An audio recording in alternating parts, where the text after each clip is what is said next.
I quite fancied having a go at another 4,000 metre peak. Then I read in the Austrian Alpine Club Newsletter about a meet in the Monte Rosa area of the Swiss Alps, which involved the ascent of 10 4,000 metre peaks.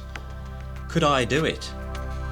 We motored hard through Europe so I could get 2 or 3 walks in from Zermatt before meeting up with the group. We met in the Aristella Hotel where everybody else was staying, and George frightened the life out of me by telling us conditions in the Alps were the worst he had ever known. He said, "Make sure your crampons are sharp."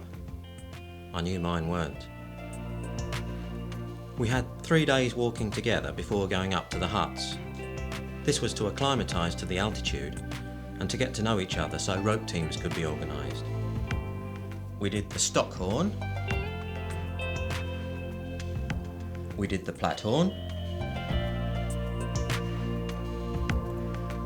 and the Oberrothorn. The route to the Oberrothorn took us past Stellisee, where you can sometimes see the reflection of the Matterhorn. What we found in this normally peaceful and beautiful place was 1,000 sculptures made of rubbish and tin cans. Amazing.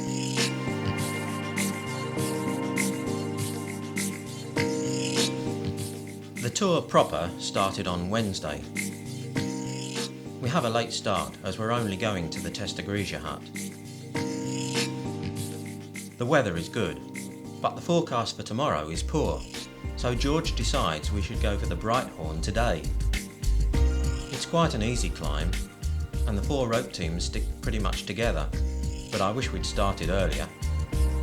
Near the top we're in thin mist, giving atmospheric views through the cloud. 4,164 metres, a 4,000 metre peak bagged. I'm happy. We come down the East Ridge, a lovely snow arete, and retrace our steps back to the Testagresia hut. We wake up on Thursday to thick fog. We sit it out. I moved on twice to make room for skiers, but the weather gets worse and it starts snowing. By 11 it's clear we're not wanted, so we set out. Conditions rapidly deteriorate to near whiteout, and I have visions of us having to bivvy out. We have to navigate around some horrible crevasses, but after some good map work, the use of a GPS, and a measure of luck, I'm relieved to see the AS hut.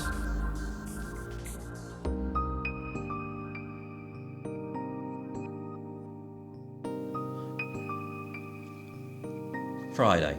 We're up at 4:15 for what is to prove a memorable mountain day.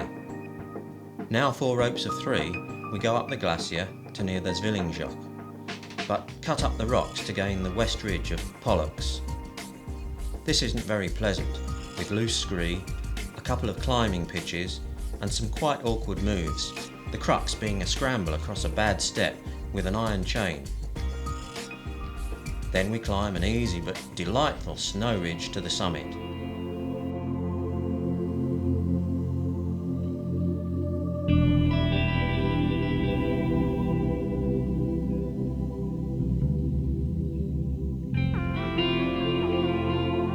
We descend the same way, but at the Madonna we have to wait for some nervous people. Eventually we join the others who are waiting at the Zwillingsjoch, and I have 10 minutes rest before setting off again up the snow to Casta. This involves an incredibly steep icy section of about 60 degrees, followed by a narrow snow arete to the summit. 3 peaks bagged. The views ahead of the southeast ridge are absolutely stunning, and this is the way we're going, over a switchback of snow ridges.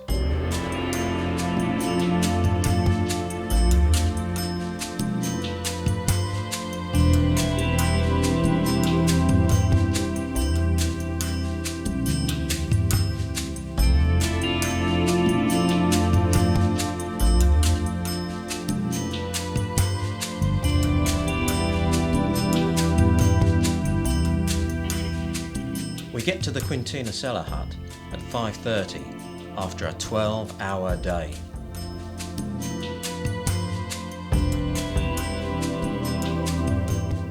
Saturday morning.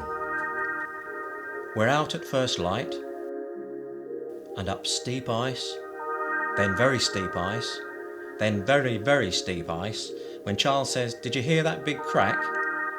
The slope is clearly avalanche prone, so we get a move on to the top of the Il Naso Pass.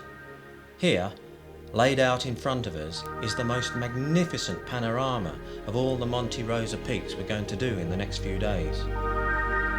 Then it's down to the glacier and a wonderful traverse contouring below the peaks.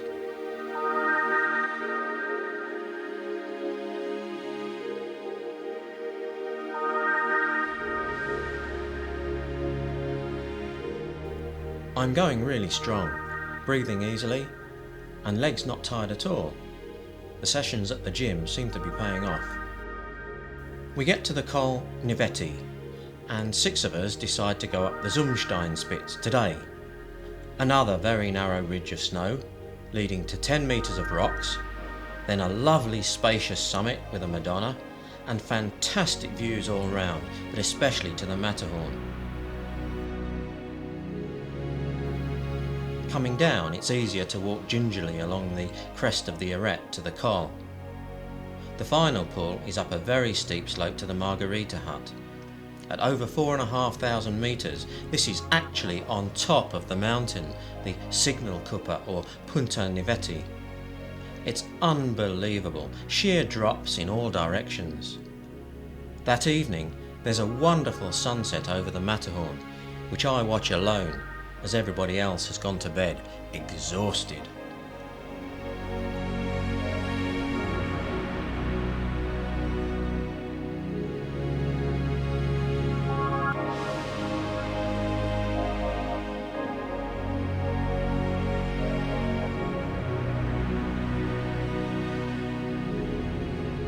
Sunday, and we're going to attempt 5 4,000 metre peaks in one day. Is it possible?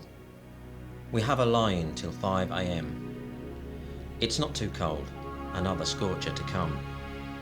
First light catches Liscam, then gradually illuminates the other peaks, the Matterhorn, Dent Blanche, the Weisshorn.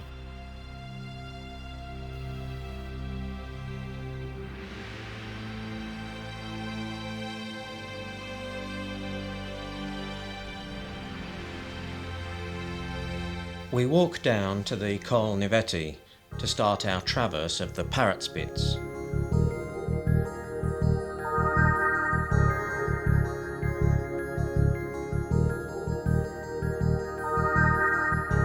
We go down the West Ridge,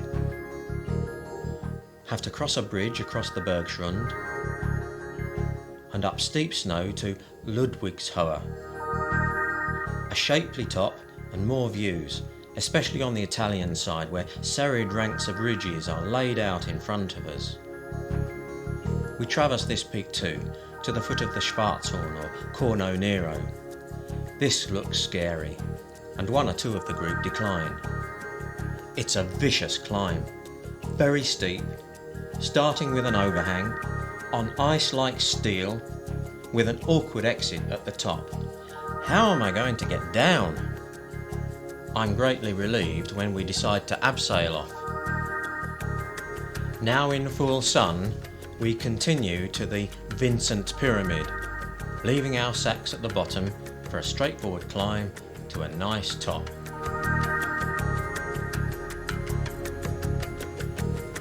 We then retrace our steps to the Valmenhorn, which involves a jump across a crevasse and a bit of rock scrambling to a summit with a smelly bivouac and an enormous statue of Christ.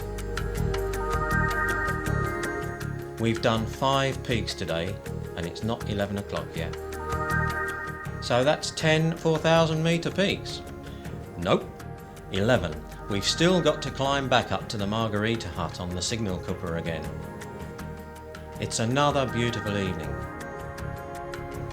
I sleep very tired, but very happy. Monday. We leave the hut about 6, and there's another wonderful sunrise.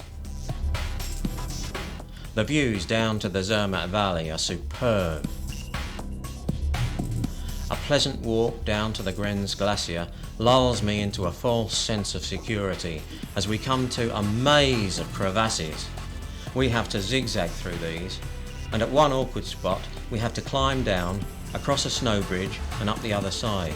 It's here, just as I'm in a delicate situation, that George discovers his crampon has come loose, and trying to adjust it, it drops into the crevasse. This is serious. Charles gallantly abseils down into the crevasse and finds it. What a hero! We carry on down the icefall and have to climb up some tricky seracs on the edge of the glacier. After that, it's over very slippery gravel on top of hard ice, then moraine, then through large boulders to reach the Monte Rosa hut for coffee, cake and photos. I run to get the train to Zermatt and Tash to rejoin my loved one, and after 6 days have a very welcome shower. Well, I did it. 10 4,000 metre peaks in 6 days. It was much harder than I dared to imagine, but we were blessed with good weather and I had a lot of help, both practical and spiritual. I'd made some good friends and I've got some wonderful memories.